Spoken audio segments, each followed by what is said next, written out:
You've felt it before, that flicker of connection. Someone looks at you, tilts their head, softens their voice, says exactly what you needed to hear. You feel seen. You feel safe. You feel like you can finally exhale around someone. I used to fall for that. I wanted to believe I'd finally met someone who understood me without me having to explain. That comfort is the bait. Here's the part no one warns you about. Sometimes what feels like care is actually reconnaissance. The person in front of you isn't loving you. They're mapping you. Which buttons calm you? Which memories make you defend them? Which wounds will keep you loyal? What would you do if you realized the first hour you called chemistry was actually a behavioral scan? Machiavelli said a ruler survives not by being pure, but by understanding how people really are, not how they pretend to be. Modern version? The Dark Empath survives by reading emotion, not honoring it. They're not numb. They're precise. They know when to mirror pain, so you trust them.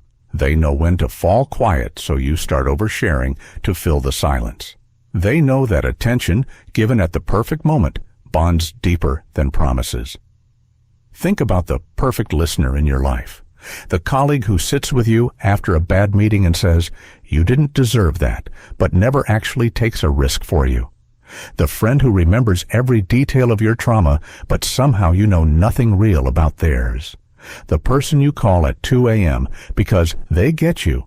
But if you replay the last 6 conversations, you've done 90% of the talking. That's not empathy. That's leverage. Idealism says, when someone understands you, that's love. Reality says, when someone understands you, that's access.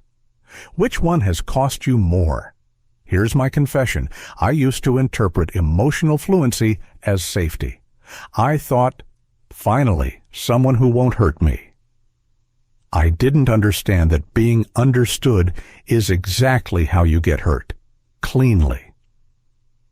So let me ask you this.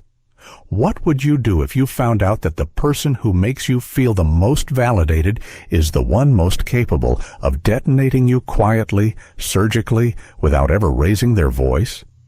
And if you ignored that feeling because you were lonely, was that love, or was that self-harm wearing perfume? Painful truth. The most dangerous people are not the ones who don't feel. They're the ones who do, and still choose strategy over mercy. Are you sure you can tell the difference? Your manager calls you into a side room. Low voice, soft concern. "I just want to check on you.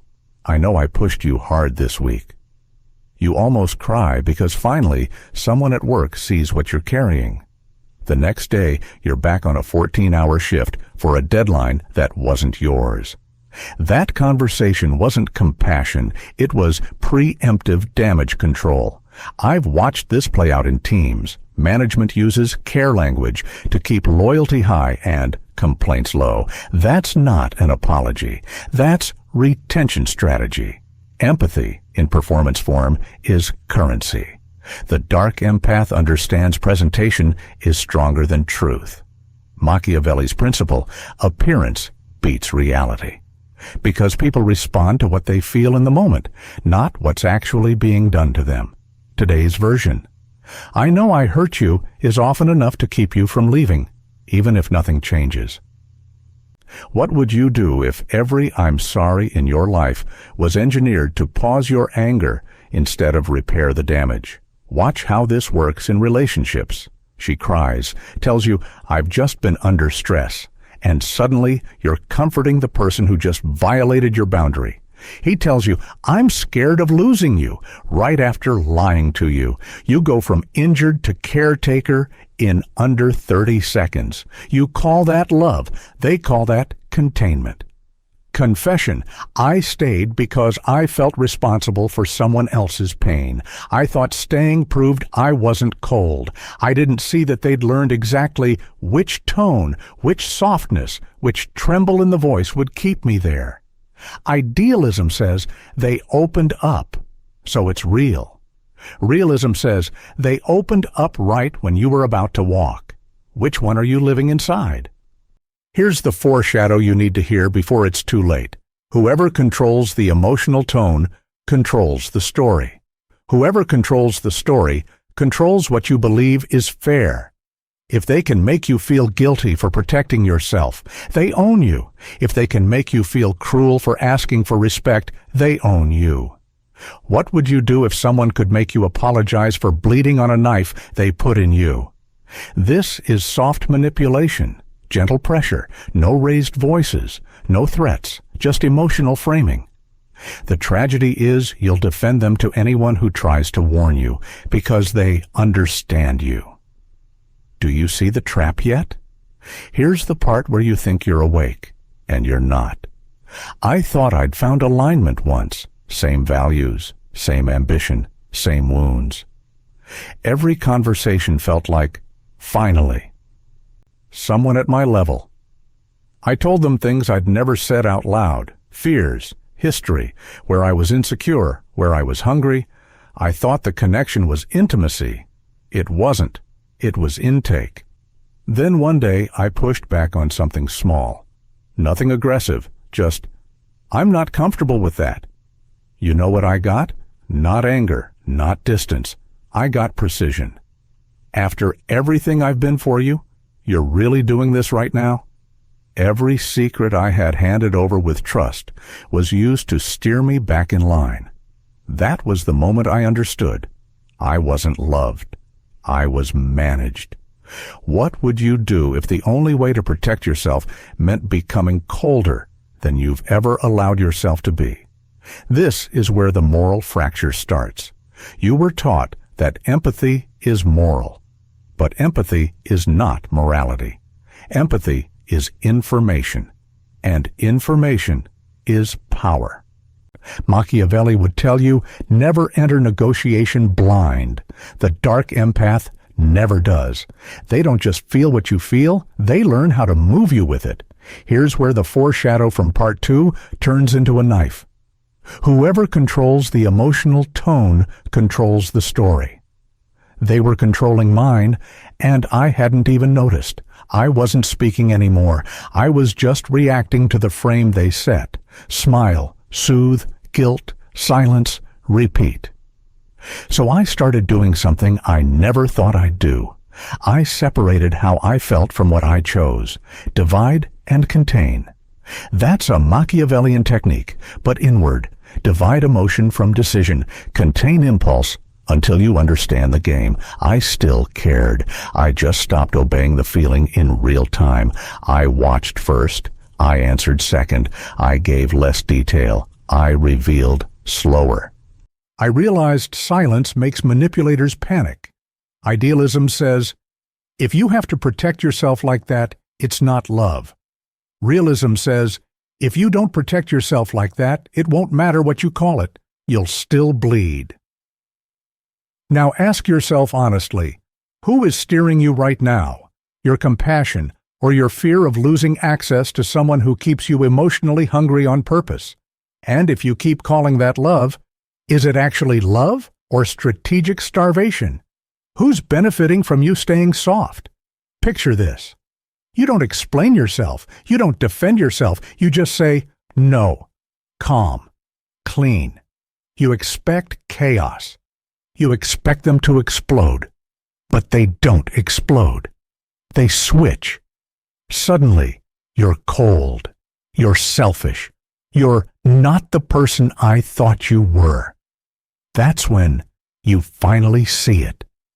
They were never protecting you. They were protecting access. This is the turn, the part where you stop thinking you're the broken one. You didn't lose your empathy. You just stopped letting it be farmed. I remember the first time I didn't over-explain my boundary. My chest was tight. I felt cruel. I felt like I was abandoning someone I cared about. But also, I felt something else. Quiet, space. I could hear my own thinking again. It felt like betrayal. It was actually self-respect. Here's the revelation. Selective empathy is not evil. It's structure. Machiavelli warned that mercy without structure creates instability. Modern translation: if you hand out unlimited access to your emotional labor, you are training people to drain you. So you stop. You decide who earns softness. You decide who gets comfort. You decide when silence is an answer.